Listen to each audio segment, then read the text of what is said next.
இன்னைக்கு நம்ம எதை பத்தி பார்க்க போறோம்னா, பிஎஸ்சி ஹார்ன்ஸ் அக்ரிகல்ச்சர்ல இருக்கக்கூடிய 3rd செமஸ்டர்ல இருக்கிற என்டமாலஜி கோர்ஸ், அதாவது ஏஇஎன் 201 ஃபண்டமெண்டல்ஸ் ஆஃப் என்டமாலஜில இருக்கக்கூடிய செகண்ட் லெக்சர் இன்செக்ட் டாமினன்ஸ் பத்தி தான் பார்க்க போறோம். இன்செக்ட்னா என்ன? பூச்சி. டாமினன்ஸ்னா என்னன்னா ஆதிக்கம். ஏன் இந்த உலகத்துல இன்செக்ட் ரொம்ப அதிகமா இருக்கு? ஏன் ஆதிக்கமாட்டு இருக்கு அப்படின்னு தான் இந்த லெக்சர்ல நம்ம பார்க்க போறோம். இருக்க மற்ற ஆர்கானிசம்ஸ் நம்ம பார்க்கும்போது ஏன் இன்செக்ட்ஸ் மட்டும் ஆதிக்கம் வகிக்குது அப்படின்னு பார்த்தோம்னா அதுக்கு 4 பாயிண்ட்ஸ் கொடுத்துருக்காங்க. ஃபர்ஸ்ட் பாயிண்ட் என்னன்னா மோர் நம்பர் ஆஃப் ஸ்பீசிஸ். ஒரு இப்போ லிவிங் ஆர்கானிசம்ஸ் மொத்தத்தையுமே நம்ம எடுத்தோம்னா லார்ஜஸ்ட் கிளாஸ், அதாவது இன்செக்டாக தான் லார்ஜஸ்ட் கிளாஸ். இன்செக்ட்ஸ் தான் அதிகமாக இருக்கு. மொத்த லிவிங் அனிமல்ஸை எடுத்துட்டோம்னா அதில் 72% இன்செக்ட்ஸ் மட்டும்தான் இருக்கு. அதுக்கப்புறம் நமக்கு தெரிஞ்ச ஸ்பீசிஸ் இன்செக்ட்ல வெறும் 10 லேக் ஸ்பீசிஸ் மட்டும்தான் நமக்கு தெரியும். ஆனால் இன்னும் அதிகமாக ஸ்பீசிஸ் இருக்கு கண்டுபிடிக்காமலே. செகண்ட் பாயிண்ட் என்னன்னு பார்த்தோம்னா large number of individuals in single species. ஃபர்ஸ்ட்ல நிறைய ஸ்பீசிஸ் இருக்குன்னு பார்த்தோம்.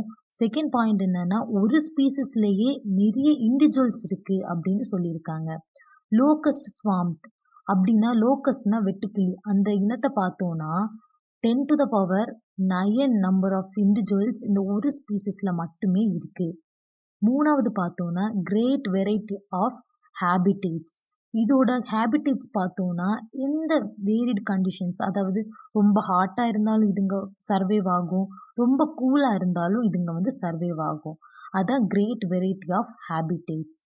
Long geological history. இதோட ஹிஸ்ட்ரியை பார்த்தோம்னா 350 to 400 மில்லியன் இயர்ஸுக்கு முன்னாடியே இதுங்க வந்துடுச்சு அப்படின்னு சொல்றாங்க. ஆனால் மனுஷன் 2 மில்லியன் இயர்ஸுக்கு முன்னாடி தான் வந்தான் அப்படின்னு குறிப்புகள் சொல்லுது. ஜெனரல் இன்ஃபர்மேஷன் தான். எக்ஸாம் பாயிண்ட் ஆஃப் வியூவில் இந்த பாயிண்ட்ஸில் நீங்கள் நோட் பண்ணி எழுதினீங்க அப்படின்னு சொன்னால் ஜஸ்ட் ஒரு எக்ஸ்ட்ரா பாயிண்ட்ஸ் கிடைக்கும். அதுக்காக தான். இப்போ அனிமல் ஸ்பீசிஸ் நம்ம மொத்தமாக எடுத்துட்டோம்னா 13.5 லேக் ஸ்பீசிஸ் மொத்தமாக இருக்குது இந்த வேர்ல்டில். அந்த ஸ்பீசிஸில் இன்செக்டை மட்டும் எடுத்துட்டோம்னா 10 லேக் ஸ்பீசிஸ் இருக்குது. அந்த இன்செக்ட்லேயும் பீட்டில்ஸை மட்டும் எடுத்துட்டோம்னா 3 லேக் ஸ்பீசிஸும், பட்டர்ஃப்ளைஸ் அண்ட் மோத்ஸை எடுத்துட்டோம்னா 1.13 லேக் ஸ்பீசிஸும், பீஸ் அண்ட் வேப்ஸை எடுத்துட்டோம்னா 1 லேக் ஸ்பீசிஸும், ஃப்ளைஸை எடுத்துட்டோம்னா 0.9 லேக் ஸ்பீசிஸும், பக்ஸை எடுத்துட்டோம்னா 0.5 லேக் ஸ்பீசிஸும் இருக்குது. டாமினன்ஸாக இருக்குது அப்படின்னு பார்த்தோம்னா அதுக்கு 12 காரணங்கள் இருக்குது. அந்த 12 காரணங்களையும் 1 by 1 நம்ம பார்க்கலாம். ஃபர்ஸ்ட் காரணம் என்னன்னா அதால் பறக்க முடியும். இந்த இன்வெர்டிபிரேட், அதாவது முதுகெலும்பு இல்லாத உயிரினங்கள்லேயே பறக்க முடியும் அப்படின்னு உள்ளது இந்த இன்செக்ட் மட்டும்தான்.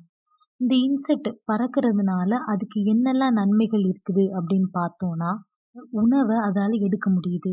மரங்கள்ல இருந்தாலும் சரி அதால் பறந்து போய் எடுக்க முடியுது. அதோட உறைவிடம் அது ஈஸியாட்டே அதால் அமைக்க முடியுது. அது மட்டும் இல்லாமல் எனிமீஸ் இல்லைன்னா அன்ஃபேவரபிள் கண்டிஷன் அதுக்கு ஏற்பட்டுச்சுன்னா அது அதுலேருந்து ஈஸியாக எஸ்கேப் ஆகுது. மூணாவது பார்த்தோன்னா மைக்ரேஷன். முக்கியமான காரணம் மைக்ரேஷன் தான். லோக்கஸ்ட் பார்த்தோன்னா அதை டிரான்ஸ் ஓஷியானிக் ஃப்ளைட்டுன்னு சொல்லுவோம். டிரான்ஸ் ஓஷியானிக்னா கடல் கடந்து பறக்கக்கூடிய தன்மை மிக்கது தான் இந்த லோக்கஸ்ட். லோக்கஸ்ட்னா வெட்டுக்கிளி. அதே மாதிரி ஹாக் மோத். இது ஹாக்குனா பருந்து, மோத்துனா அந்துப்பூச்சி. பருந்து அந்துப்பூச்சி 54 கிலோமீட்டர்ஸ் ஒரு ஹார்லேயே கடக்குது. டிராகன் ஃப்ளை, அதாவது தட்டான் 36 கிலோமீட்டர்ஸை ஒரு ஹாரில் கடக்குது. ஃப்ரூட் ஃப்ளை, அதாவது பழகி 6 மணிக்கூர் பிரேக்கே எடுக்காமல் தொடர்ந்து பறக்கக்கூடிய கெப்பாசிட்டி இருக்கு. அதுக்கப்புறமாட்டு மொனார்க் பட்டர்ஃப்ளை. இது கனடா, அது மட்டும் இல்லாமல் மெக்சிகோவில் இருக்கும். மொனார்க்னா மன்னன் அப்படின்னு சொல்லிட்டு தமிழில் மீனிங். பார்த்தோன்னா மோர் அடாப்டபிலிட்டி அண்ட் யூனிவர்சலிட்டி. இந்த இன்செக்ட்ஸை எடுத்துக்கிட்டோன்னா -50°C 40°C வரைக்கும் இது நல்லாவே சர்வைவ் ஆகும். அது மட்டும் இல்லாமல் இது பெட்ரோலியம் வெல்ஸ்லேயும் இருக்கும். அந்த பெட்ரோலியம் வெல்ஸில் இருக்கக்கூடிய இன்செக்ட் நம்ம பெட்ரோலியம் ஃப்ளை அப்படின்னு சொல்லுவோம். அது மட்டும் இல்லாமல் பெட்ரோலி அப்படின்னு உள்ள அந்த இன்செக்ட் க்ரூட் ஆயில்லையும் இருக்குது.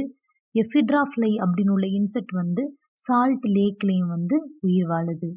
ரீசன் என்னன்னு பார்த்தோன்னா அதோட சைஸ் வந்து ரொம்பவே குட்டியாக இருக்குது. ஸோ அதோட சைஸ் நம்ம பார்த்தோன்னா 0.2 மில்லிமீட்டர்லேருந்து 280 மில்லிமீட்டர் வரைக்கும் இதோட சைஸஸ் ரேஞ்சஸ் ஆகும். மைமேண்ட் பேரசைட் வந்து 0.2 மில்லிமீட்டரும், ஜெயிண்ட் சில்க் மோத் வந்து 280 மில்லிமீட்டரும், ஃபாசில் டிராகன் ஃப்ளை வந்து 2.5 ஃபீட்டும் இருக்குது. இது வந்து குட்டியாக இருக்கிறதுனால இதுக்கு வந்து ஸ்பேஸ் அதிகமாக தேவைப்படாது. ஃபுட்டும் வந்து கம்மியாக தான் தேவைப்படும். எனர்ஜிக்கும் கம்மியாக தான் தேவைப்படும். அது மட்டும் இல்லாமல் இதோட லெக்ஸை மட்டும் எடுத்துட்டோன்னா மனுஷனோட லெக்கில் கம்பேர் பண்ணும்போது 72 டைம்ஸ் வந்து இது வந்து ரொம்ப லெஸ்ஸாக இருக்குது ஹியூமனோட லெக்கை கம்பேர் பண்ணும்போது. இவ்வளோ குட்டியாக இந்த இன்செக்ட்ஸ் இருக்கிறதுனால எனிமீஸ்டேருந்து ஈஸியாகவே எஸ்கேப் ஆகுது. அது மட்டும் இல்லாமல் கிராவிடேஷனல் எஃபெக்டும் இதை அஃபெக்ட் ஆகுறது ரொம்ப கம்மி தான். அது வந்து மேலேருந்து கீழே விழுந்துக்கிட்டாலும் ரொம்பவே குட்டியாக இருக்கிறதுனால, லைட் வெயிட்டாக இருக்கிறதுனால அதுக்கு வந்து மோஸ்டாட் எந்த அடியுமே படாது. ஸோ இதுதான் இதோட குட்டிய சைஸாக இருக்கிறதுனால இருக்கிற பெனிஃபிட்ஸ். 4வது ரீசன் என்னன்னு பார்த்தோன்னா அமேசிங் ஸ்ட்ரக்சர்ஸ். ஹனிபீஸ் எடுத்துக்கிட்டோன்னா அதுக்கு வந்து ஸ்டிங், அதாவது கொடுக்கு இருக்கும். அதாவது எனிமீஸ்டேருந்து அது தப்பிக்கிறதுக்கு கொட்டும் இல்லையா நம்மளை எல்லாரையும், அதை தான் நம்ம வந்து கொடுக்கு, அதாவது ஸ்டிங்குன்னு சொல்லுவோம். அண்ட் வாஸ்பேன் கிரிக்கெட்டை பார்த்தோன்னா அது கருமுட்டை, அதாவது ஓவி போஸ்டர் இருக்கும். கிரிக்கெட்ஸையும் சிகாடஸையும் பார்த்தோன்னா ஒரு sound producing organ, acoustic organ, அதுதான் வந்து சவுண்ட் ப்ரொடியூஸ் பண்ணும். அந்த ஆர்கன் வந்து இருக்கும். திம்பானம் வந்து கிரிக்கெட்லேயும் கிராஸ் ஹோப்பர்லேயும் இருக்கும். 5வது ரீசன் என்னன்னு பார்த்தோன்னா எக்ஸோஸ்கெலிட்டன் ப்ரெசென்ட் ஆகியிருக்கிறது. இன்செக்டோட பாடியை எடுத்துட்டோன்னா அதுக்கு வெளியில் வந்து என்ன இருக்கும்னு சொன்னால் எக்ஸோஸ்கெலிட்டன் வந்து ப்ரெசென்ட் ஆகிருக்கும். வெளியில் வந்து கியூட்டிக்கல் இருக்கும் இல்லையா, அதுதான் எக்ஸோஸ்கெலிட்டன் சொல்லுவோம். இந்த எக்ஸோஸ்கெலிட்டன் வந்து மோஸ்ட்டாக ஸ்க்ளிரோடைஸ்டாக இருக்கும். ஸ்க்ளிரோடைஸ்டுனா ஒரு பவள மாதிரி டார்க் கலரில் கொஞ்சம் ஹார்டனாக இருக்கும். அதுதான் வந்து ஸ்க்ளிரோடைஸ்டுன்னு சொல்லுவோம். இந்த எக்ஸோஸ்கெலிட்டன் வந்து எதால் மேடப் ஆகிருக்கும்னா கைட்டின் அப்படின்னு சொல்லப்படுற கியூட்டிகுலர் ப்ரோட்டீனால தான் மேடாயிருக்கும். இந்த கியூட்டிக்கல் தான் என்ன பண்ணுவோம்னா இன்செக்டோட பாடிக்கு ஒரு ஷேப்பை கொடுக்கும். இந்த வெளியில் வந்து இந்த எக்ஸோஸ்கெலிட்டன் இருக்கிறதுனால வாட்டர் லாஸ் வந்து அவ்வளோ நடக்காது. அது மட்டும் இல்லாமல் இன்டர்னல் ஆர்கன்ஸை வந்து ஃபிசிக்கல் அண்ட் மெக்கானிக்கல் டேமேஜ்லேருந்து ப்ரொடெக்ட் பண்ணும். எக்ஸாம்பிள் எடுத்துக்கிட்டோன்னா click beetle and jewel beetle. Jewel பீட்டில்னால் இந்த நகை பூச்சி இருக்குல்ல, பீட்டில்ஸ் இருக்குல்ல, அதுதான். ஸோ அதை எடுத்தோன்னா அது ஈஸியாக நம்மளால் வந்து கொல்ல முடியாது. ஏன்னா இந்த எக்ஸோஸ்கெலிட்டன்ஸ் வெளியில் இருக்கிறதுனால நம்மளால் ஈஸியாக கொல்ல முடியாது. 6வது ரீசன் என்னன்னு பார்த்தோன்னா ட்ரெக்கியல் சிஸ்டம் ஆஃப் ரெஸ்பிரேஷன். ட்ரெக்கியல்னா மூச்சுக்குழாய் அப்படின்னு சொல்லுவோம் தமிழில். இந்த மூச்சுக்குழாய் இந்த சிஸ்டம் இருக்கிறதுனால என்ன ஆகும்னா இந்த இன்செக்ட்ஸுக்கு வந்து ஈஸியாக ஆக்சிஜன் வந்து கிடச்சிடும். அது மட்டும் இல்லாமல் ஸ்பைரக்கிள்ஸ்ன்னு சொன்னால் அந்த சைடில் இருக்கு இல்லையா, அதுதான் ஸ்பைரக்கிள்ஸ்ன்னு சொல்லுவோம். இது வந்து என்ன ஆகும்னா வாட்டர் லாஸ் நடக்காமல் இருக்கிறதுக்கு க்ளோஸ் பண்ணக்கூடிய மெக்கானிசம் இருக்குது. அதனால வாட்டர் லாஸ் வந்து அவ்வளோ நடக்காது. ட்ரெக்கியல் சிஸ்டம் இருக்கிறதுனால ஆக்சிஜன் வந்து ஈஸியாக என்னன்னு பார்த்தோன்னா ஹையர் ரீப்ரொடக்டிவ் பொட்டன்ஷியல். ஸோ அதுக்கு முன்னாடி டைப்ஸ் ஆஃப் ரீப்ரொடக்ஷன் பார்க்கலாம். நிறைய டைப்ஸ் ஆஃப் ரீப்ரொடக்ஷன் இருக்குது. செக்ஷுவல் ரீப்ரொடக்ஷன், பார்த்தனோஜெனிசிஸ், ஸ்பீடோஜெனிசிஸ், இந்த மாதிரி நிறைய இருக்குது. ஃபர்ஸ்ட் 1 by 1 பார்க்கலாம். செக்ஷுவல் ரீப்ரொடக்ஷன்னா ஃபர்டிலைசேஷன் நடந்ததுக்கு அப்புறமாட்டு ரீப்ரொடக்ஷன் நடக்கிறது தான் என்னன்னு சொல்லுவோம்னா செக்ஷுவல் ரீப்ரொடக்ஷன் சொல்லுவோம். அதுவே பார்த்தனோஜெனிசிஸ் என்னன்னு சொல்லுவோம்னா ஃபர்டிலைசேஷன் நடக்காமலே நமக்கு வந்து யங் ஒன்ஸ் ப்ரொடியூஸ் ஆகிறது தான் பார்த்தனோஜெனிசிஸ்ன்னு சொல்லுவோம். Example aphids. ஸ்பீடோஜெனிசிஸ்னா என்னன்னா யங் ஒன்ஸ் வந்து மெச்சூர் ஆக முன்னாடியே ரீப்ரொடக்ஷன் ஆகிறது தான் ஸ்பீடோஜெனிசிஸ் அப்படின்னு சொல்லுவோம். And the next one is polyembryony. பாலிஎம்ப்ரியானின்னு என்னன்னா ஒரு சிங்கிள் எக்லேருந்து நிறைய இண்டிவிஜுவல்ஸ் ப்ரொடியூஸ் ஆகிறது தான் பாலிஎம்ப்ரியானி அப்படின்னு சொல்லுவோம். இனி எக்ஸ் வந்து எவ்வளோ லே பண்ண முடியும் அப்படின்னு பார்த்தோன்னா ஒரு எக்லேருந்து 10,000 எக் வரைக்கும் ஒரு ஃபீமேல் இன்செக்டால் ப்ரொடியூஸ் பண்ண முடியும். அது ஒவ்வொரு வெரைட்டிஸை பொறுத்து சேஞ்ச் ஆகும். இப்போ வந்து குயின் டெர்மைடை எடுத்தோன்னா அது வந்து 6,000லேருந்து 7,000 எக்ஸ் வரைக்கும் ஒரு நாள் வந்து ப்ரொடியூஸ் பண்ணிக்கும். அது மட்டும் இல்லாமல் இன்செக்ட்ஸுக்கு வந்து ரீப்ரொடக்ஷன் பீரியட் வந்து ரொம்பவே ஷார்ட்டாக இருக்கும்.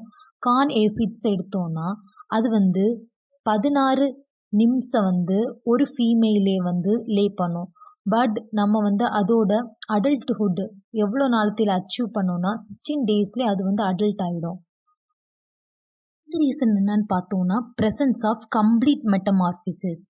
ஸோ 82% ஆஃப் இன்செக்ட்ஸ் எடுத்துட்டோன்னா அதுக்கு வந்து கம்ப்ளீட் மெட்டமார்பிசம் தான் இருக்கும். அதாவது 4 stages, egg, pupa, adult and larva, இந்த 4 ஸ்டேஜஸுமே அதுக்கு இருக்கும். ஸோ லார்வா ஸ்டேஜஸில் அது வந்து ஃபீட் பண்ணக்கூடிய ஃபுட்டும் அடல்ட் ஸ்டேஜில் அது வந்து ஃபீட் பண்ணக்கூடிய ஃபுட்டும் வேரி ஆகும். ஸோ இன்செக்டை பொறுத்தவரையில் ஃபுட்டுக்கு எப்போவுமே காம்படிஷன்ஸ் வரவே வராது. ரீசன் என்னன்னா ப்ரெசன்ஸ் ஆஃப் டிஃபென்ஸ் மெக்கானிசம்ஸ். இப்போ வந்து நம்ம வந்து எறும்பு இருக்குது, அந்த எறும்பில் நம்ம வந்து காலை வச்சு அது வந்து கடிக்கும். ஸோ அது அதோட டிஃபென்ஸ் மெக்கானிசம்ஸ். இப்போ வந்து ஒரு ஹனிபி இருக்குது, அதில் கால் வச்சு போனோம்னா ஸ்டிங், அதாவது அது வந்து கொட்டும். ஸோ அது அதோட டிஃபென்ஸ் மெக்கானிசம்ஸ். பிஹேவியரில் பார்த்தோன்னு சொன்னால் சில பீட்டில்ஸ் வந்து என்னன்னா அது சாப்பிடக்கூடிய மற்ற அனிமல்ஸ்டேருந்து இல்லை பேட்ஸ்டேருந்து தப்பிக்கிறதுக்காக இறந்த மாதிரி அது வந்து ஆட் பண்ணும். அதுதான் வந்து பிஹேவியரல் மெக்கானிசம்ஸ்னு சொல்லுவோம். அண்ட் ஸ்ட்ரக்சரலாக பார்த்தோன்னா அதோட ஃபோர்விங் வந்து ரொம்ப ஹார்டாக இருக்கிறதுனால பேட்ஸால் நிறைய பீட்டில்ஸை வந்து சாப்பிட முடியாது. கலரேஷன்ஸ் வச்சு பார்த்தோன்னு சொன்னால் ஸ்டிக் இன்செக்ட்ஸ் வந்து எடுத்துட்டோன்னா அது வந்து ப்ரொடெக்டிவ்காக கலர் சேஞ்ச் பண்ணும். அண்ட் டிஃபென்ஸ் கெமிக்கல்ஸ் பார்த்தோன்னு சொன்னால் பீஸ் வந்து வெனோமை வந்து என்ன பண்ணுவோம்னா ப்ரொடியூஸ் பண்ணும். ஸோ இதுதான் டிஃபென்ஸ் மெக்கானிசம்ஸ். என்னன்னா varied feeding behaviour. So different insects இருக்குது. இந்த டிஃப்ரெண்ட் இன்செக்ட்ஸ் வந்து டிஃப்ரெண்ட் ஃபுட் மெட்டீரியல்ஸை வந்து என்ன பண்ணுவோம்னா ஃபீட் பண்ணிக்கும். சில இன்செக்ட்ஸ் வந்து பிளான்ட்ஸை ஃபீட் பண்ணிக்கும், சிலது வந்து டங்கை ஃபீட் பண்ணிக்கும், சிலது வந்து ஃப்ளாஸ்லேருந்து நெக்டாரை ஃபீட் பண்ணும், பிளட்டை ஃபீட் பண்ணும். இதே மாதிரி நிறைய இன்செக்ட்ஸ் வந்து வேறு ஃபீடு தான் வந்து பண்ணும். 11th ரீசன் என்னன்னா resistance to desiccation water loss வந்து எப்படி கண்ட்ரோல் பண்ணலாம் அப்படின்னு. ஸோ வந்து இப்போ வந்து லிப்பிட்ஸ் அண்ட் பாலிஃபீனால்ஸ் வந்து இன்செக்டோட எபிக்யூட்டிக்கலில் வந்து இருக்கும். ஸோ இது வந்து என்ன பண்ணுவோம்னா வாட்டர் ப்ரூஃபிங்காக வந்து ஆக்ட் ஆகும். அது மட்டும் இல்லாமல் இன்செக்டில் வந்து வேக்ஸ் லேயர்ஸ் இருக்கிறதுனால வாட்டர் லாஸ் வந்து அவ்வளோ நடக்காது. அண்ட் ஸ்பைரக்கிள்ஸ் வந்து என்ன பண்ணுவோம்னா வாட்டர் லாஸ் நடக்காமல் இருக்கிறதுக்காக க்ளோஸ் ஆகிடும். அண்ட் அது மட்டும் இல்லாமல் இப்போ வந்து எக்ஸ்டேஜில் வந்து ஒரு இன்செக்ட் இருக்குதுன்னா அதோட எக்ஷெல் வந்து வாட்டர் லாஸ் ஆகாமல் தடுக்கும். லாஸ்ட் ஒன் வந்து என்னன்னா 12th ஒன் வந்து ஹெட்ஸபாட் லொக்கமோஷன். ஸோ இன்செக்டோட லொக்கமோஷனுக்கு வந்து இன்செக்ட் வந்து 3 லெக்ஸை மட்டும்தான் யூஸ் பண்ணும். ரிமைனிங் 3 லெக்ஸ் அது வந்து என்ன பண்ணிக்கும்னா ஸ்டெபிலிட்டி, அதாவது ஸ்டேபிளாக வச்சுக்கும். ஓகே, இவ்வளோ தான் இன்செக்ட் வந்து ஏன் டாமினன்ஸாக இருக்குது அப்படின்னு உள்ளதோட 12 ரீசன்ஸ். லாஸ்ட் இப்போ வந்து ஜஸ்ட் ஒரு ரீகேப் பார்த்துக்கலாம். இன்செக்ட் டாமினன்ஸில் வந்து பார்த்தோன்னா ஃபர்ஸ்ட்டில் வந்து ஏன் இன்செக்ட்டை நம்ம வந்து டாமினன்ஸ் அப்படின்னு சொல்லுவோம் மற்ற ஆர்கன்ஸை வந்து கம்பேர் பண்ணும்போது அப்படின்னு பார்த்தோன்னா அதுக்கு 4 பாயிண்ட்ஸ் கொடுத்துருக்காங்க. நிறைய ஸ்பீசிஸ் இருக்குது, அதான் ஃபஸ்ட்டு பாயிண்ட். செகண்ட் பாயிண்ட் என்னன்னா ஒரு ஸ்பீசிஸ் எடுத்துட்டோம்னாலே அதில் நிறைய இண்டிவிஜுவல்ஸ் இருக்குது. மூணாவது வந்து கிரேட் வெரைட்டி ஆஃப் ஹேபிடேட்ஸ். நாலாவது வந்து அதுக்கு வந்து ரொம்ப பெரிய ஜியாலஜிக்கல் ஹிஸ்ட்ரி வந்து இருக்குது அப்படின்னு பார்த்தோம். அதுக்கப்புறமாட்டு வந்து ஜெனரலாக இன்செக்டோட நம்பர்ஸை பார்த்தோம். அதுக்கப்புறமாட்டு இன்செக்ட் ஏன் டாமினன்ஸாக இருக்குது அப்படின்னு உள்ளதுக்கு ஒரு 12 ரீசன்ஸ் பார்த்தோம். அதுக்கு வந்து வின்ஸ் இருக்குது. அதுக்கப்புறமாட்டு வந்து செகண்ட் பாயிண்ட் வந்து more adaptability and universality. And மூணாவது பாயிண்ட் என்னன்னு பார்த்தோம்னா ஸ்மாலர் சைஸ். நாலாவது பாயிண்ட் என்னன்னா அமேசிங் ஸ்ட்ரக்சர்ஸ். அண்ட் அஞ்சாவது பாயிண்ட் என்னன்னா ப்ரெசன்ஸ் ஆஃப் எக்ஸோஸ்கெலிட்டன். அண்ட் ஆறாவது பாயிண்ட் என்னன்னா tracheal system of respiration. 7th point என்னன்னா higher reproductive potential. 8th point என்னன்னா presence of complete metamorphosis. And 9th point என்னன்னா presence of defence mechanisms. 10th point என்னன்னா varied feeding behaviour. 11th point resistance to desiccation. And 12th point is hexapod locomotion.